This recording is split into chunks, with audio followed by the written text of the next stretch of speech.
আমি শেষবার এই বুড়ির জোর এসেছিলাম গ্রীষ্মের সময়, আর এখন এসেছি এই বুড়ি জোর ঝর্ণাকে দেখার জন্য।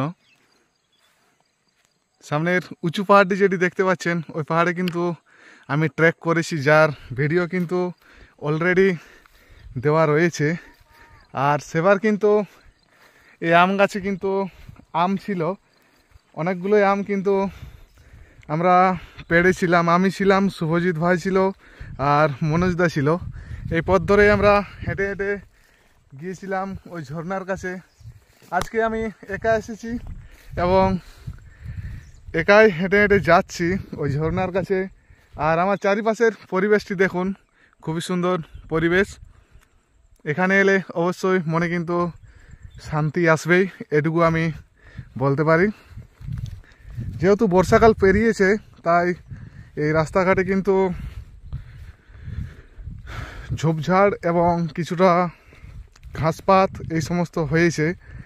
আর এই যে পাইপ লাইনটি আপনারা দেখতে পাচ্ছেন, এই পাইপ লাইন কিন্তু ওখান থেকে জল আসছে। এ হচ্ছে আমার চারিপাশের পরিবেশ।